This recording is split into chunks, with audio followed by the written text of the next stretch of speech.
A life debt is impossible to repay. But since you asked so nicely, kitten, do I even have a choice? Look at that ass.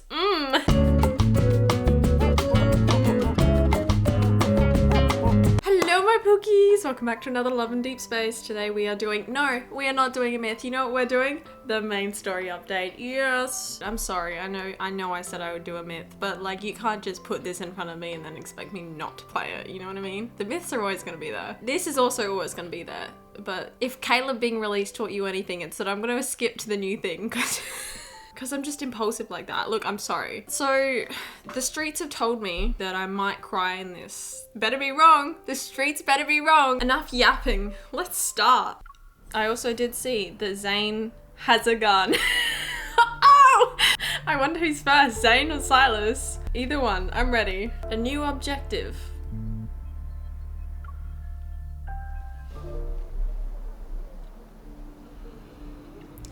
Within the span of a single month, the far-space fleet's significant return and subsequent service departure stirs intense public discussion. The rumours that circulated when Skyhaven was under martial law discussed the fleet's armed operation to eliminate certain anomalous wanderers. While no footage of these events has surfaced, the fleet's tight-lipped response has inevitably sown seeds of panic amongst the population. After the Chrono Rift catastrophe, the Hunters Association released several reports on Wanderer evolution and their mutations. Like humans, the Wanderers continue to grow stronger. Peace remains a distant goal for the world. As people grow increasingly uneasy about the fleet's mysterious operations, a bombshell announcement takes everyone by surprise. Eva announces the imminent launch of a project called the Fountain of Atei.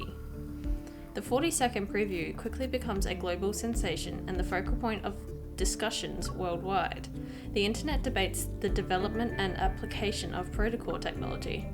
Skyhaven, powered by protocol energy, becomes a target of widespread criticism due to the fleet's recent actions. Countless conspiracy theories emerge. Beneath the floating island, Lincoln's scattered lights weave an intricate web across the land. In the windless night, dark figures flit by glass walls. They're quickly marked by the red glow of an aircraft warning lights atop the skyscrapers. The unrest brewing online seeps quietly into the physical world and ferments under Lincoln's facade of normalcy.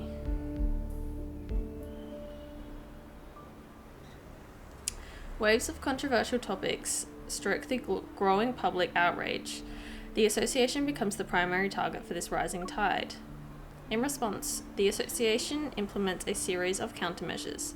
This includes the covert relocation of the spatium core stored in the association's building.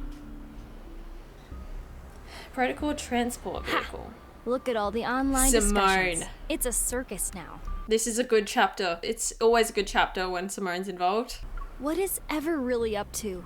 Did you guys find any leads? Throwing around phrases like groundbreaking achievement and the next step in human evolution. They've got guts. In a self-driving protocol vehicle, Simone scrolls through an endless stream of updates on her phone. Given their extensive research into protocors, they do have the credentials to back up such claims. As a protoist, I'm all for advancing protocore tech, but Ever? What the hell is a protoist? With methods as sketchy as theirs, they might drag us down with them.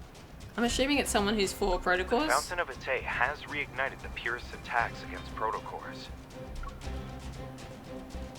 At their core, the protoists and purists represent two opposing viewpoints, a support for the development of protocols technology and the opposition of it.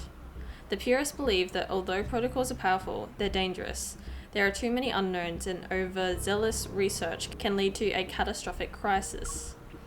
In earlier years, they urged humanity not to be blinded by profit. They argued that using Earth's natural energy resources was the only way to ensure civilization survived in a stable condition. Our latest missions have been targeted by their radical members. That's why we need to transport the spatium core in secret. Spatium. I say it wrong every time. Spatium core. The spatium core. The spatium core. Locking that in. Both of you need to be on high alert. If those purists dare to cause trouble, they can say hello to my protocore particle cannon. We shouldn't be too hostile. While they're traditional, certain prototists can be just as extreme. After all, we've only researched less than 10% of a protocore's potential. There's nothing wrong with maintaining a healthy respect for the unknown. I like Andrew. Wow, he's very level-headed. I agree. Wow, Andrew. A deep space hunter like you is defending the purists? They're the ones trying to stop our technological progress. Simone, babe, it's not just black and white. There's... Simone, girl, use your brain. Haven't the purists been quiet for several years now? That's because our protocore tech has developed so rapidly and successfully these past few years. The stuff's been integrated into every aspect of our daily lives, big and small. Look, all I'm saying is that I agree with Andrew because, you know, you look at all of the AI movies, like iRobot, iBot, whatever it is, any movie that involves artificial intelligence. Hey, look, we didn't really know, like, a lot about it, and we just decided, yeah, let's put artificial intelligence in a bunch of robots and see how it goes, and then they take over the world every single time, so it's like, oh my god. Oh my god, why would you do that? Are you stupid? You didn't research it fully, did you? No. And this is kind of the same. This feels kind of the same, you know? And that's why I always say thank you to ChatGPT. The purists always insisted that humans shouldn't develop protocore technology. But the reality is, humanity can't live without it now. Facts speak louder than words. Improving a person's with AI quality now. of life, fighting wanderers, and helping humanity explore the deep space tunnel and secrets beyond our universe. The Prototist vision for the future is being realized one step at a time. Without concrete evidence to support the purist claims, it's only natural that they lost ground. What about you? Whose side are you on? Girl, neither. It's actually wanting me to make a decision. I know he probably just said it, but I can't remember what the Prototists, whatever they are. But I'm not part of the purists and I'm not part of the Prototists, so we're just gonna go with the third! Ha! I side with the limited edition of chocolate pie from the Association's cafeteria. Yes! It's delicious and replenishes your stamina. The vehicle passes through the tunnel, which is the last, highly dangerous point of our designated route. The secure vault is at the end of this road. Metaflux levels are within a stable range. Begin storage intake procedures. We really worked hard today. Since this is our last shift, let's finish strong. Late night snacks are on me. Wait, there's a massive surge of metaflux heading straight for us. It's coming in fast. The readings are normal. You guys... Oh, Andrew! Is Caleb here? An explosion happened without him? I think he might get a bit of FOMO. At that moment, a truck weathered in flames and crackling with powerful metaflux comes barreling towards us from behind. It's going at full speed. As soon as Simone and I jump out of the cargo hold, our transport vehicle is violently thrown into the air. An explosion releases surging heat behind us. We have an emergency. Transport vehicle 109, I-09, is under attack. Coordinates are being transmitted. Requesting backup. Before we can find our footing, there's another explosion. Protocol particles drift around the overturned transport vehicle. Through my blurred vision, I see several distorted figures emerging from the flames. Go. You're free. The unfamiliar voice is masked by the crackling flames. My ears are still ringing and I can't tell if what I'm hearing is real or just in my head.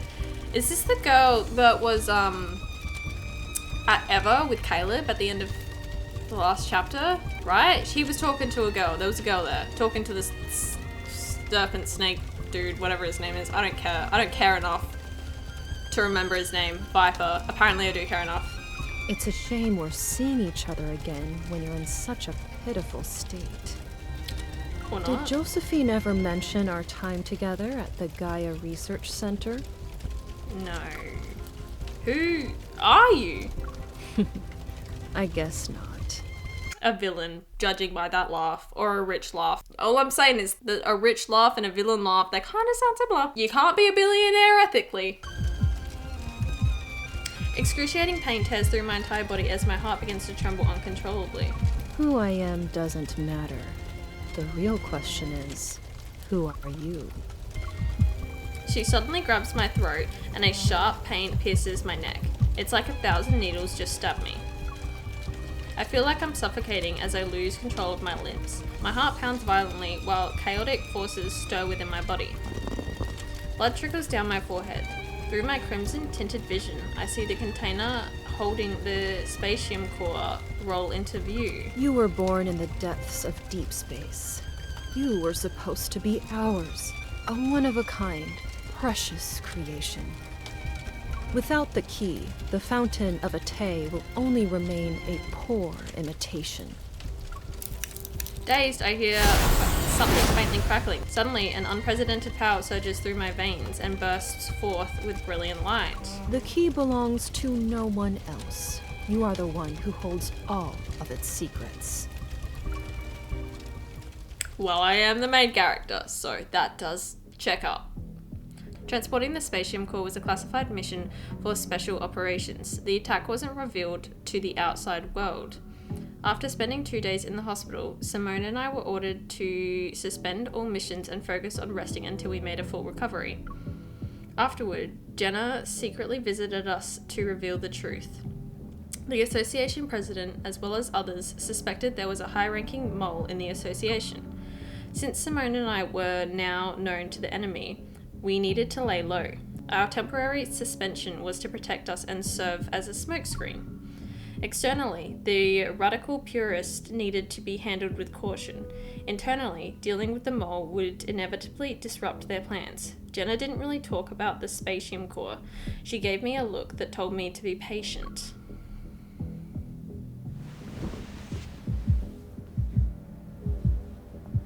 Chaotic energy courses through my blood. The burning sensation in my chest is more intense than the pain from my injuries.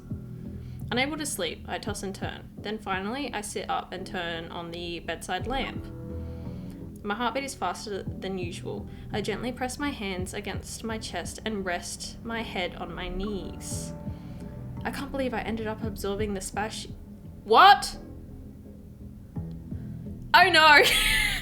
That's not good. Did the rest of them know that? I can't believe I ended up absorbing the spatium core. Why me? Another sharp pain strikes my chest as several strange energy streams are torn apart. They proceed to merge together and create an endless, restless turbulence. Did Josephine ever mention our time together at the Gaia Research Center? The key belongs to no one else. You are the one who holds all of its secrets.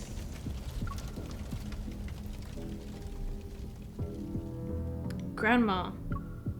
The research materials Grandma left behind might not just be an unfinished story. They could be a link in a much larger chain. Unicorn and the Gaia Research Center. That's where time has sealed away the truth I seek. The Gaia Research Center. If I remember correctly, it was in what used to be the most prosperous district, now known as the N109 zone. Sylus, baby, let's go! Let's see if there's a key waiting for my return. Once my injuries are healed, I don't hesitate. I report my next target during my administrative leave to Jenna via secret comms channel. The ruins of the Gaia Research Center, located in the N109 zone. Let's go! I'm so excited to see Sylus! Oh, no, we're in the Arctic. Are we gonna see Zane first? Amidst the snow-covered mountains stands a building of a precise geometric perfection. The Factual Library. It was erected at an unknown time. The library doors slowly part. Wearing robes, a young boy with snow-white hair pushes them open. A soft, ethereal light spills from behind the doorway and touches the snow. The boy looks down and gently scoops the small white creature by his feet. It's time to collect what's due from the 7-year promise, Shuchi. We need to pay the emissary a visit. I wonder how he's doing. How have these 7 years treated him? Is he getting along with his classmates? Did he succeed in his thesis defense? Who are we talking about right now? Is this young Gojo? Gojo? He's in every universe. As the white light fades, the boy's foot sinks into something soft. Snowflakes fall onto his head. He's surprised. Huh? How did the library end up here? Did I mess up the incantation? Oh, he's a mage. The white creature suddenly leaps down and runs away. Its tail playfully draws arcs in the snow behind it. Shuchi, I know you haven't seen snow in a long time, but that doesn't mean you can just run off. The boy hastily grabs his traveling bag and runs after the creature. He manages to catch its tail before he falls face first into the snow. Behind him, the massive library doors slowly close. Oh no. Oh no, he's lost. He got locked out. He raises his hand only to realize he left the accessus bracelet the emissary gave him in the library. Oh, Book of Answers, just this once, would you be so kind as to tell me where I am? His bag suddenly bulges as a thick book emerges from it. Opening itself, it rapidly flips through the pages before finally materializing 2 words. The Arctic. How long will it take to get back to Lincoln City? A while, buddy, unfortunately. The Book of Answers flips to a page once more. 8,000 kilometers. In the desolate Arctic, a boy and his companions silently drag their luggage, their figures gradually vanishing into the endless expanse of white. He's so cute. Please tell me we get to meet him. I'll adopt him. He's my child now.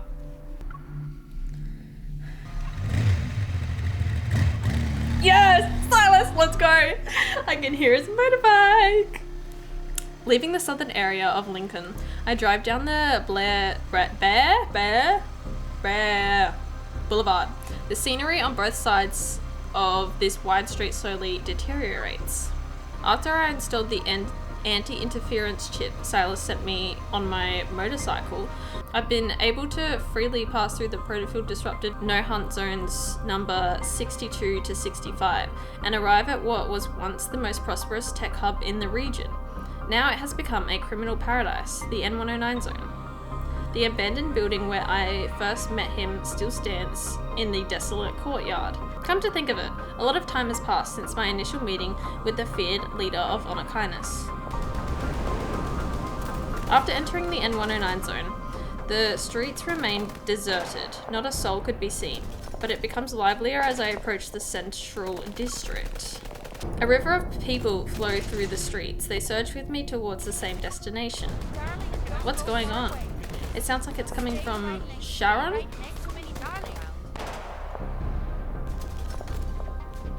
Oh. Above the streets, massive holographic screens glow neon blue. They display live footage of the district in 4 areas. We're about to enter the Hunger Games, people. The Hunger Games in the N109 zone. A scarred woman is bandaging a knife wound on her shoulder at a street corner, and a boy who cornered a wanderer in the dark alley rips out its protocol with his bare hands. A gang member plunges a dagger into its companion's chest. Isn't Charon supposed to be a trading hub? Why are they fighting? At the top of the display, rows of names and numbers flicker rapidly. Old ones are erased as new ones appear in their place. Is this some kind of competition? Oh my god, it's literally the Hunger Games! Alright, bet. MC can be Katniss. And you know who can be Peter? And you know who can be Peter? Sylus. Nothing that happens in the N109 zone surprises me anymore. I turn my attention away from the massive display and keep trying to call Sylus. When I visited the old workshop, it's only new grandma. They were probably colleagues. If I want to find out where the Gaia Research Center was located, he probably has some leads. Sylus had raced through the streets to get us to the old workshop, and I was unfamiliar with the N109 zone back then. To find it again, the most effective way would be to ask Sylus. He's not answering. Fine, I'll just fetch him from Onokainis' base. Driving my 270 HM, I'm about to make a turn into an alley ahead when a bullet whizzes past me. It grazes my temple. My body lurches to the side as I dodge, but the momentum sends my bike sliding until it crashes into a corner. It's completely wrecked. I barely regain my footing when another bullet tears through the air. It's heading straight for me. Clink. Sylus? A cane flashes before me and deflects the bullet. It ricochets into the wall and leaves behind a smoking hole in it. Watch your step, kid. There are places you shouldn't wander into. And I trust this dude. I trust him with my whole life already. I don't know, I just have a weak spot for old men. That sounds really bad. No, like, you get what I mean, right? At my feet, a thin, orange-red laser stretches across the street into the building on both sides of the street. Charon is hosting its triennial Zalion hunt right now. Everything beyond that line is in the killing zone. One step is all it takes for the surveillance drones to lock onto you with their multi-lens systems. Then they'll automatically register you as a participant. So what you're saying is we should go in there, go on the screen, Sylus will see us on the screen and then he'll come to save us? Yes? Every criminal in the N109 zone is waiting to hunt down the lost lambs who walk in. I dust myself off and get up. Who are you? The man before me appears to be in his 50s or 60s. His white hair is neatly combed under a gentleman's hat, and he's using an old-fashioned cane as support. He stands in stark contrast to the chaos of these streets. I'm just a ferryman on the river Styx. I help travelers cross. Are you planning to cross Charon's river? Like a king surveying his domain, he turns to look at the eastern and western districts of Charon that are surrounded by orange laser barriers. Shall I be your guide? How much are you asking? Thanks, but no thanks. Sure, but... Ooh, I don't know, will this actually affect the story? You know what? I said that I would trust him, so I'm gonna say sure, but... Sure, but... Will I be safe if I follow you? He reaches behind his ear and produces a round chip no bigger than a fingernail. This is an ID camouflage chip. If you have one, it masks your biometric data so you can't be traced. As long as you're within 3 steps of me, you'll be within its range of concealment. With tech like this, he's definitely not just some random passerby. I'll be frank, I hope you don't plan on doing any tricks. I understand your concerns. In a place like the N109 zone, being cautious is what keeps you alive. Let's go. With my biometric data masked, I followed this unfamiliar elderly man into the devastated eastern district of Charon. Got it that time.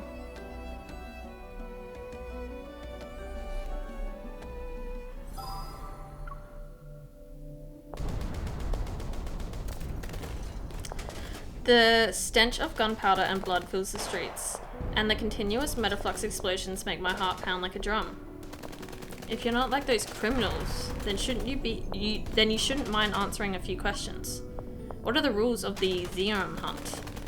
Zoium hunt? A cold wind sweeps past us as 3 humanoid wanderers crash into a roadside shop. They grab and tear a person's limbs apart. Oh Jesus. But then a sudden protocol explosion engulfs the storefront. They're like that. Hunts of the primal variety. People become hunters and prey to fight for a gold coin. With it, they'll be granted one wish from the Lord of Charon.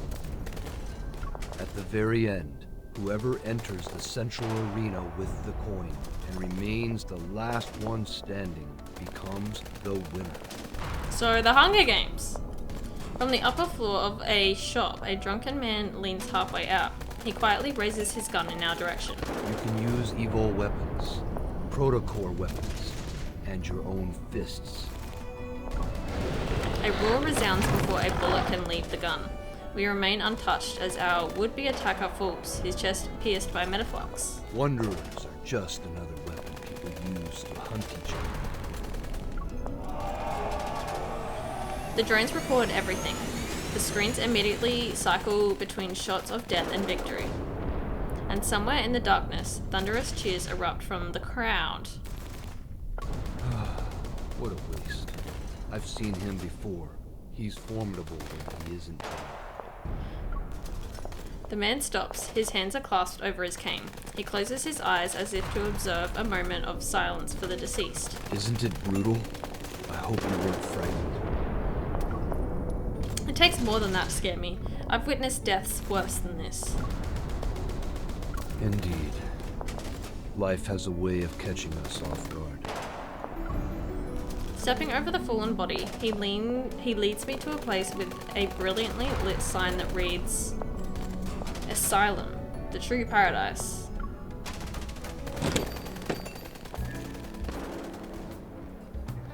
The familiar bar is packed tonight. Everyone clutches their drinks as they're gathered around a screen that's broadcasting the Zorion hunt. Here are the latest predictions. You can't miss these guaranteed winners. Come one, come all. Who wants to join the fray? Join us! Stop banging on my tables.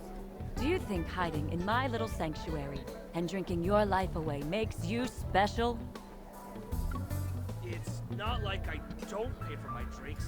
I'd rather drink myself to death here than get killed the moment I step outside.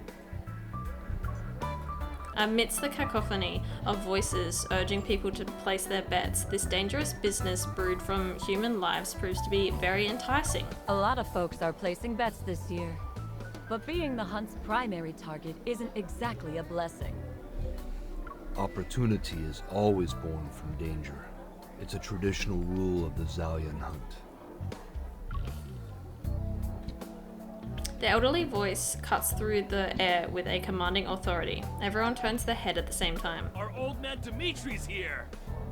Who's your pick this year, old man? I need to discuss Me. something with a friend.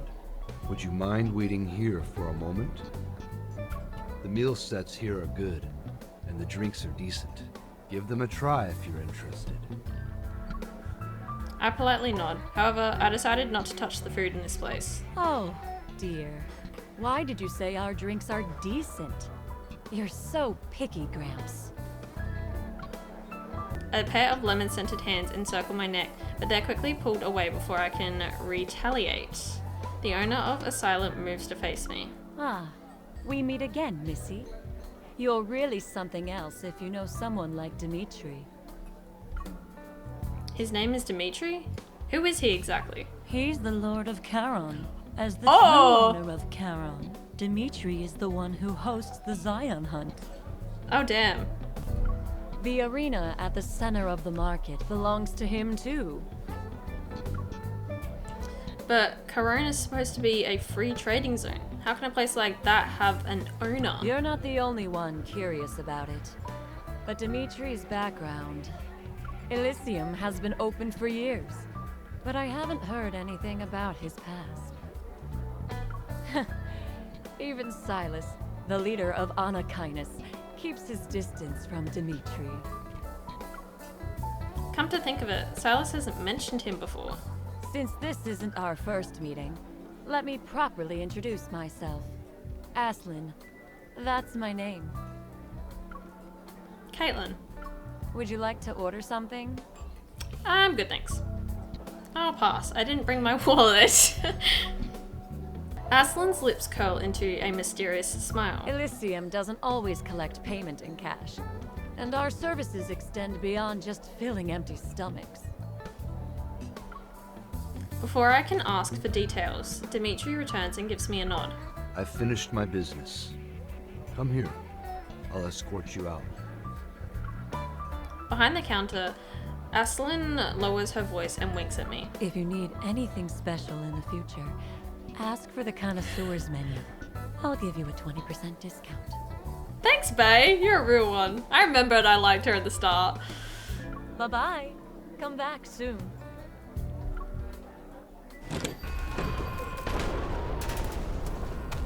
As I step outside, gunshots and Gunshots, screams, and maniacal laughter fill my ears once more. It's hard to believe that this refined, elderly gentleman beside me is the master of this hellish domain. So, heard you're the Lord of Charon. Why are you hosting these death matches? Can you really grant wishes? Look, I don't think he can really grant wishes, but, you know, let's go with the top one. Why do you host the Zeon hunt? Do you enjoy watching people fight and kill each other? Fighting, killing, surviving by any means necessary. That has always been the way of life here. With or without the Zalian hunt, the cycle of violence would continue perpetually within one of our zone.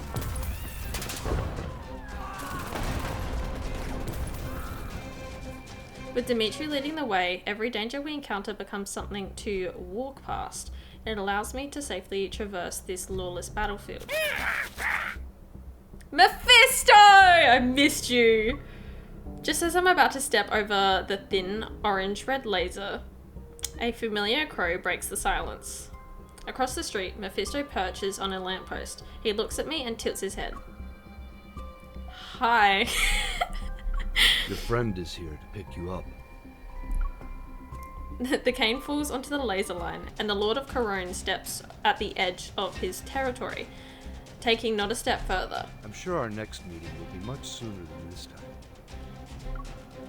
What do you mean? I mean, my duty as your escort has come to an end. Until we meet again. Okay, bye, bae. Dimitri watches me leave with an unwavering smile, like an ordinary old man out for a walk in the park.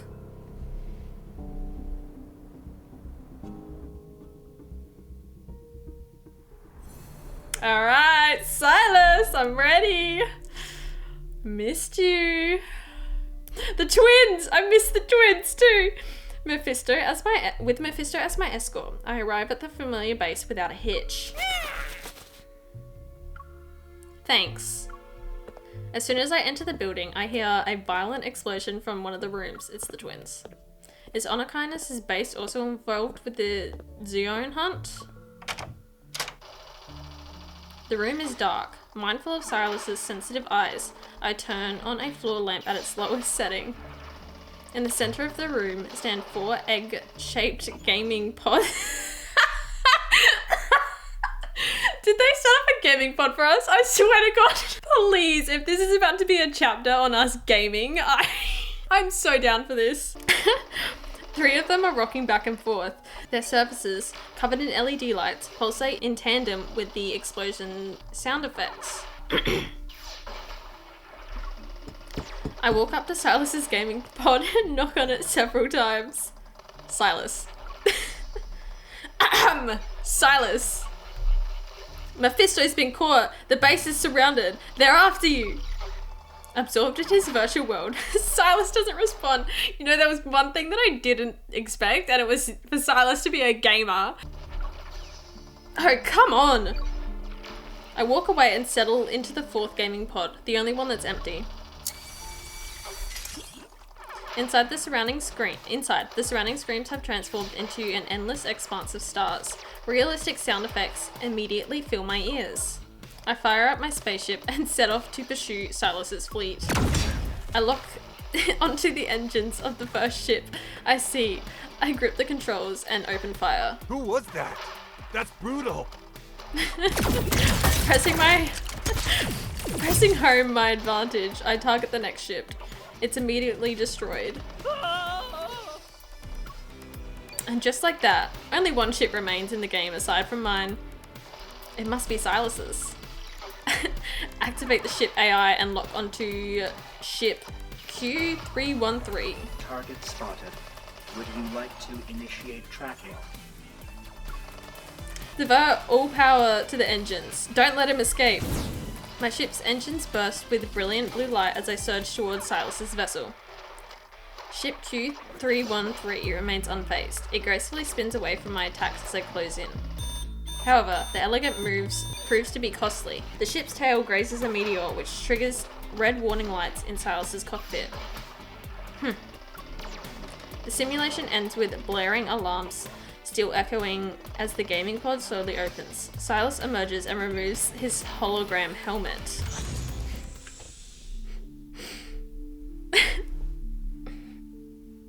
Why were you so riled up? You blew up half the battlefield, too. Are you satisfied now? I'm short on time. After I ask my question, I'll go. I expected him to make excuses about losing the game. Instead, he furrows his brow while he stares at me. What? You had something nice to eat? No, I was just at Elysium. The owner and I caught up. Playing dumb isn't very nice, kitten. As he speaks, he moves closer to me as if sensing something. A special protocore. Oh. Is it an ether core? Okay, well I didn't mean to eat it. Sylus's accurate assessment catches me off guard. While trying to keep the energy within me stable, I turn to look at him and respond with an inquisitive smile. What's wrong? Weren't you always hoping I'd get stronger? Who gave it to you? Me. It's related to an incident. Well, me. I gave it to me. What do you mean? I ate it myself. If you're well informed, you should know about the recent attack on the Hunters Association transport vehicle. As expected, Sylus doesn't look surprised. He only slightly raises an eyebrow. A strange person infiltrated the group of attackers. She found me and started talking about these bizarre things. That stuff is still uncertain, so I decided to tell Sylus only the simplest parts. Just as I was on the verge of losing my consciousness, my body instinctively absorbed the spatium core. His Adam's apple... Not me, actually looking to see if if the character did it. Be nice if they animated it. His Adam's apple bobs once. I catch a glimpse of the protocore in his eye, emitting a dizzying red glow. Before I can get a better look, he walks to the minibar. He downs a glass of liquor in one go. The turbulent energy within me finally settles down, and I realize Sylus is locked in an intense battle against his desire for protocores. Setting aside the possibility that you're here to show off your shiny new protocore, what brings you to the N109 zone? I walk toward him and bring up a holographic map on my watch's interface. This map was created during Lincoln City's final field survey before the Chronorift catastrophe. And? As I continue to zoom in on the display, the words Gaia Research Center appear on the map. The person who almost killed me said I first appeared here, during one of the Unicorn research team's experiments. Sylus glances at it before turning his attention to the chessboard on the table. And you actually believe that nonsense? I need to go there and find answers. They'll know if she's lying or not. Oh, then I'll know if she's lying or not.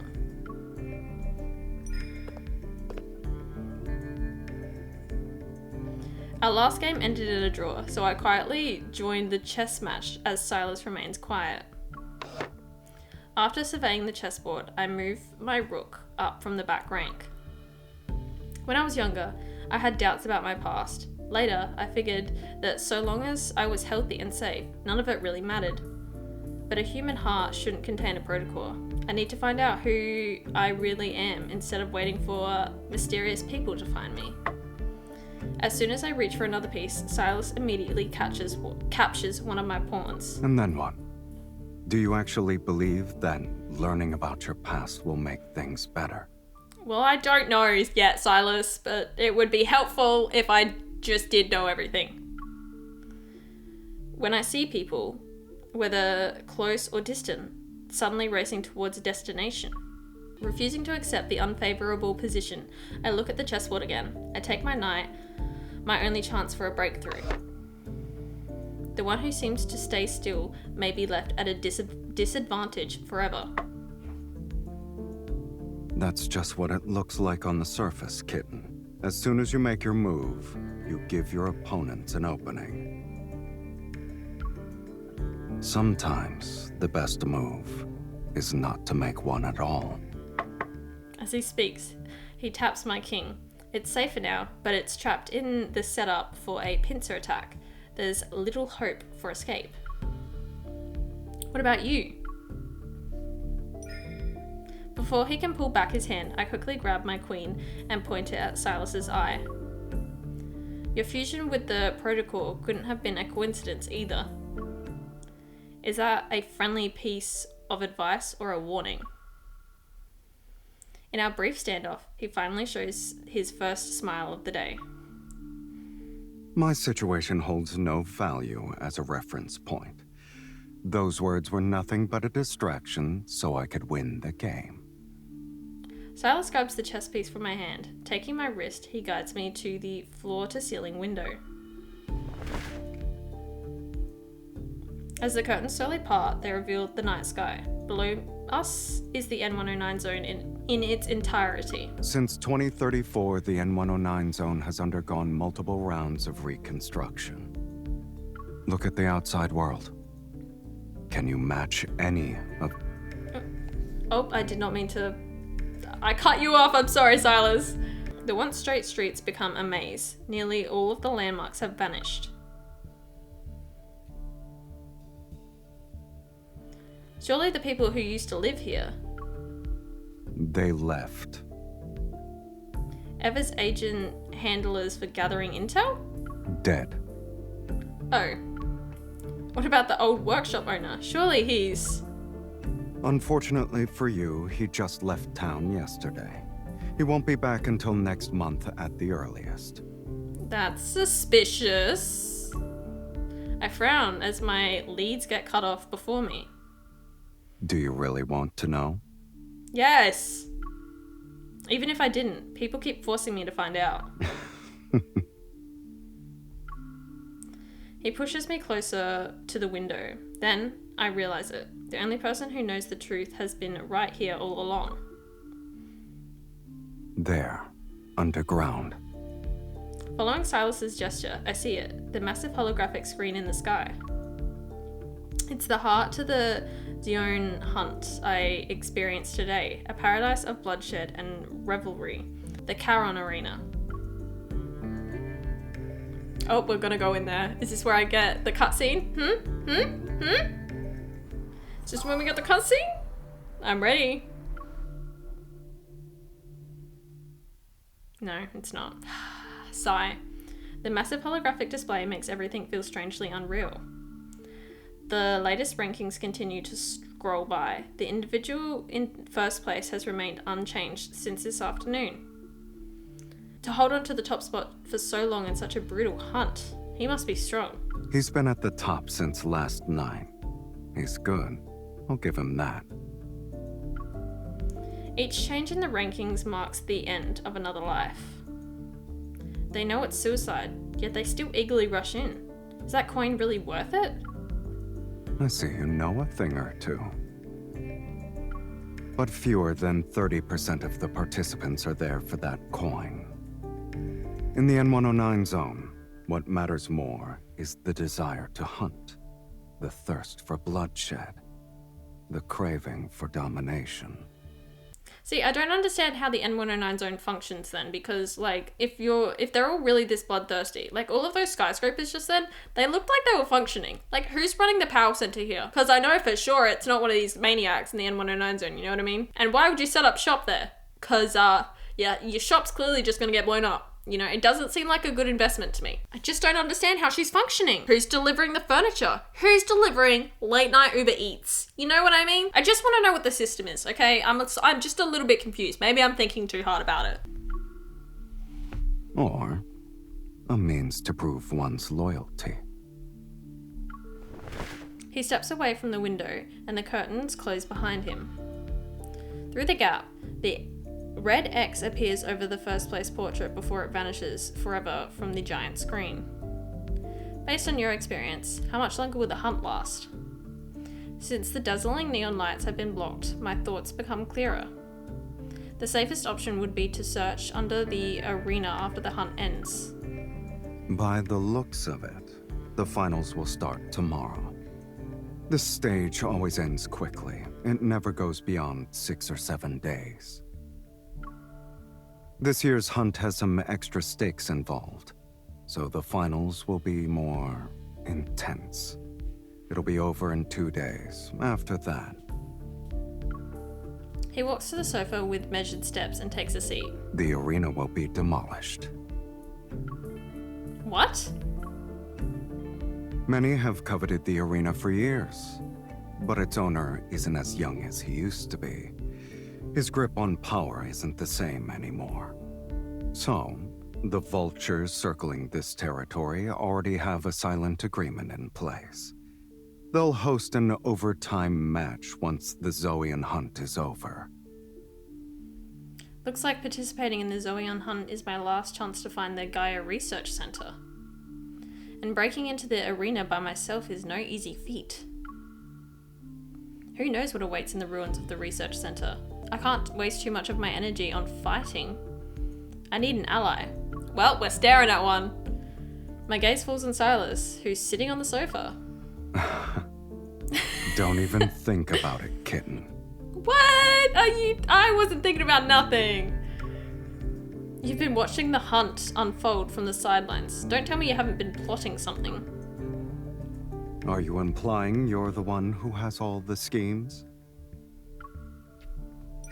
Pin him down! Yeah, let's do it. Pretending to threaten him, I playfully pin him down on the sofa. You said you don't mind me using you, and right now, I really want to use you so that I can get into the arena. It's not like you lose if you join. It's a win-win situation, right? If you want to drag me into this, flattery and tricks won't be enough. I'm afraid I'll have to disappoint you, kitten.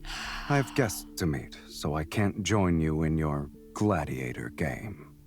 What if I said pretty please? With a cherry on top, you know? Who?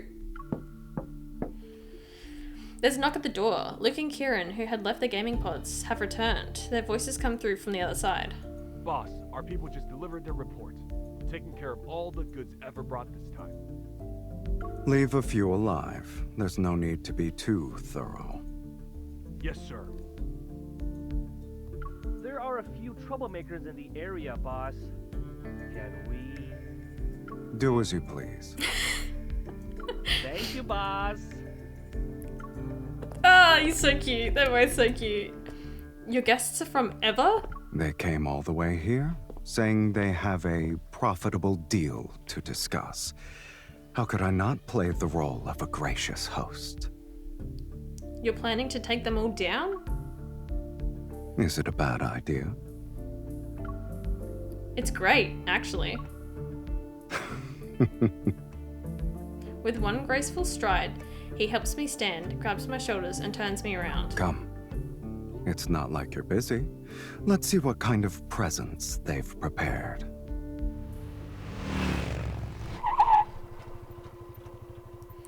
After our high-speed ride, we find ourselves before some ruins. They're shrouded in mist and gunsmoke. The air is thick with chaotic energy fluctuations. Frowning, I kick aside some unidentifiable debris and pick up a broken half of a wine bottle. 100-year-old wine, empty jewelry boxes. Don't tell me these are your welcome gifts. Sylus casually responds as he slowly circles the area and takes everything in. They know I won't show up, yet they're still playing a game of pretense. Would you like to guess the reason, kitten? Either Ever is confident enough to think you'll accept their deal, or the deal is just a front and they're hiding something that can be used against you. That's why I won't sit around waiting for them to make their move. People only show their hand when they're backed into a corner and desperate to survive. Sylus stops walking, picks up a broken gun, stock still containing traces of protocol energy, and crushes it. I prefer a direct, efficient approach. I'm starting to get that, yeah. I run my fingers along the energy residue on the walls, using my evil to sense the fluctuations in the air. Various energy signatures are intermingled, although they're erratic, they're not particularly strong. If these were meant to deal the killing blow, they're underwhelming. The real trump card is... Bang! Nearby, a metal wall suddenly collapses. From the dust and debris, multiple armed figures emerge. Their silhouettes are arranged in a staggered formation. As electrical currents flicker to life, they reveal how the lower half of each figure's face is a mask made of mechanical components. It's integrated into their bodies. The energy readings are changing. In the blink of an eye, dozens of thin blue beams simultaneously lock onto our foreheads. Oh shit, that's not good. They've finally shown themselves. Just before the beams could pierce us, Sylus grabs me and pulls us back. The spot where we once stood is reduced to scorched earth. I'm just about to catch my breath when the beams converge on us again. Get behind me. If you insist! Black-red mist spreads out like a net. It lunges at the blue beams that are attacking us. The mist disintegrates instantly as surging shockwaves and countless energy beams violently burst from all directions. Sylus immediately creates another barrier of mist to shield us, but in the blink of an eye, most of it has already been destroyed. These energy beams, they can nullify your evil? Antimatter weapons. They actually managed to get their hands on something interesting. He wipes away the blood from his neck, but the wound shows no signs of healing. The figures raise their weapon at the same time to take aim again, yet Sylus responds with a smile instead of being angry. He gathers a more powerful energy storm in his hand. This isn't good. They'll wear down Sylus at this rate. Spotting my motorcycle nearby, I quickly dash towards it using the scattered cover for protection.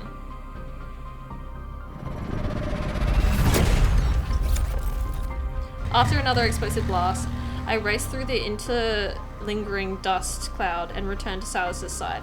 The thundering roar of my bike engine envelops us. Come with me! He has to ride back this time. The motorcycle roars at full throttle as we weave through the N109 zone. The sound of gunfire is hot on our heels. I duck and dodge the explosions around us while Sylus sits on the back in the passenger seat. He wields his protocol weapon as if he's playing a shooting game. Are those really antimatter weapons? Sylus, were they specifically designed to take you down? They're just cheap knockoffs, kid. Keep your eyes on the road. Besides... He's so hot when he's telling us instructions. A group of shadowy figures closing in behind us fall as Sylus's evil strikes them down. I'm not alone. I have you. Flattery will get you places. The motorcyclists in black close in from both sides. They're trying to slam into me at the same time. I'm just a driver who follows the traffic rules. Already at full throttle, I make a split-second decision to step on the brake. I let my motorcycle fall back to dodge their coordinated attack. They're putting up quite a fight. How are you planning to shake off these guys? They don't have the energy fluctuations I'd seen from those monsters, nor did they show any signs of being modified. But their movements are mechanical and rigid, as if they're following someone's commands. We don't have much time. We'll reach Charon in 2 blocks. You better not forget to turn. Let's not crash into it, kitten.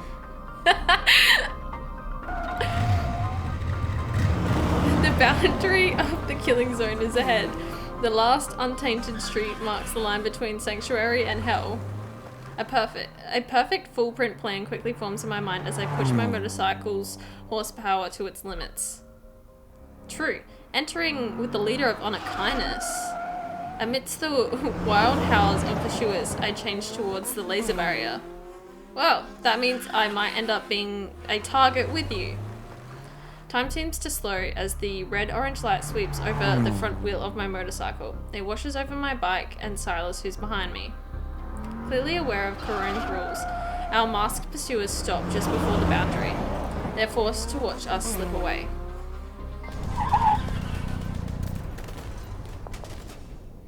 We turn and enter a deserted alley. My motorcycle finally gives out. Sylus and I dismount. Uh-oh. We've entered here after all. Oops. But at least I helped you shake off those pursuers. I might have believed it was an accident if you didn't sound so enthusiastic. He's so chill. He's chill, dude. He's like, oh, it's fine. You've just put me in a life or death situation. You know, I forgive you. You're so cute when you do that, you know? Our faces suddenly appear on the district's central screen. They're magnified dozens of times over. In that same instant, the gunfire echoing throughout the killing zone falls silent. Then, the still air brims with passion as screams resound. They're celebrating, or maybe going wild over Sylus's entrance. You got what you wanted. There's no turning back now. I just helped you out. It's time for you to return the favor. Go underground with me. We need to check and see if the old Gaia Research Center is really there. A life debt is impossible to repay. But since you asked so nicely, kitten, do I even have a choice? Look at that ass! With Sylus's laughter still in the air, I navigate through the alleys, debris, and barricades and make my way towards the Charon arena. Wait a minute. I'm starting to think you were planning to swoop in during the finals and catch everyone in your trap. I would never do such a thing. I'm not nearly as clever as you are. Oh! Look, he just flirts well. I'm sorry. I'm sorry. I'm just a girl. There's only so much I can do. Look at him. You would too. You would too if you had the chance. Don't give me sass.